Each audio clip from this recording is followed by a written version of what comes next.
অভয়ার ন্যায় বিচার সিবিআই এবং সুপ্রিম কোর্টের অধীনে আছে। এর বাইরে বাকি যে কটা দাবি সেগুলো সরকার যখন ইচ্ছে একটা অর্ডার পাস করেই পূর্ণ করে দিতে পারে। যেই মুহূর্তে বাকিগুলো পূর্ণ হয়ে যাবে আমরা আন্দোলন বাকিটা চালিয়ে যাব, কিন্তু কর্মবিরতি তুলে নেব। আর তাহলে এই মুহূর্তে কি আপনাদের এই কর্মবিরতি চলবে এবং আজকের এই বাকি দাবিগুলো না মেনে নেওয়া অবধি কর্মবিরতি চলবে। দিনে দুবার ব্যবহার করো স্টপেজ ক্রিম আর নিজেকে রাখো evergreen. Keya Seth aroma therapy stoppage cream আর খুঁজে পাও নতুন আমিকে। আজকের এই মহা সমাবেশ, সেখানে সাধারণ মানুষকে আপনারা ইনভলভ করছেন। সাধারণ মানুষের কাছে কি কোনো বার্তা পৌঁছানোর জন্য আজকের এই মহাসমাবেশ? আমরা একটাই জিনিস বোঝানোর জন্য এইটা করেছি যে এই বছর উৎসবই প্রতিবাদী উৎসব। অর্থাৎ এই উৎসবের মাঝেও তাদের প্রতিবাদ চলবে এবং তাদের উৎসবের মাঝেও তারা তাদের কর্মসূচি থেকে সরে আসছেন না, তা কিন্তু স্পষ্ট করে দিয়েছেন। অনেক সিনিয়র চিকিৎসক তারাও আজকে পায়ে পা মেলাচ্ছেন। আমি চিকিৎসক তাপস বন্দ্যোপাধ্যায় আমার সঙ্গে রয়েছেন। আপনারা সিনিয়র চিকিৎসকরা কিভাবে দেখছেন জুনিয়র ডাক্তারদের এই আন্দোলন, যা আবারও একটা কর্মবিরতি, সর্বাত্মক কর্মবিরতির পথে তারা হাঁটলেন, সেটা কি? এখানে আমরা বেসিক্যালি ওদেরকে সিনিয়র অভিভাবক হিসেবে যেটা সঠিক পথ, সেই সঠিক পথটা আমরা নিশ্চয়ই তাদেরকে বাতলে দেব। এরপরে ওরা আমাদের সঙ্গে যদি মনে করে যে আলোচনা করে যে সঠিক পথটা কি কি অপশন সেগুলো বেছে নেবে, তাতে আমরা ডেফিনেটলি তাদেরকে পথ দেখাবো।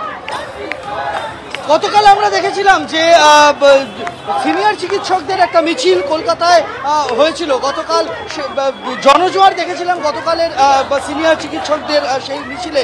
জয়েন্ট প্ল্যাটফর্ম অফ ডক্টরসের ডাকে সেই মিছিলে মানুষের ভিড় উপচে পড়েছিল এক প্রকার বলা যেতে পারে। সেই জায়গায় দাঁড়িয়ে আজকে জুনিয়র ডক্টর ফ্রন্টের ডাকা এই মিছিল, তা কিন্তু ব্যাপক সাড়া, তাতে আমরা বলতে পারি। শুধুমাত্র এখানে যে জুনিয়র ডাক্তাররা রয়েছেন তা নয়, তাদের আহ্বান ছিল সমাজের সব স্তরের মানুষ সামিল হন। তারা সকলে পায়ে পা মিলিয়ে তাদের এই মিছিলে পা মেলান এবং পথ হাঁটুন।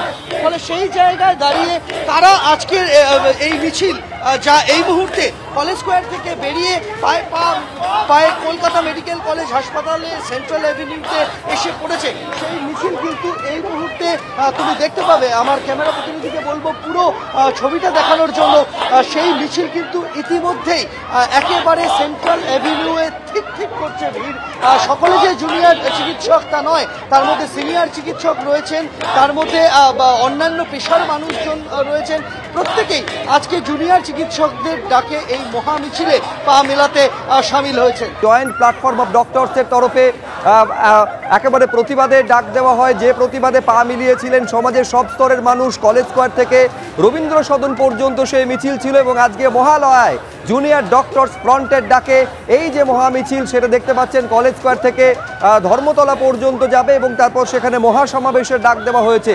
মহালয়ায় মহামিছিল, যেখানে সমাজের সব স্তরের মানুষ তারা পা মিলিয়েছেন। সন্দীপ সরকার আমাদের প্রতিনিধি রয়েছেন।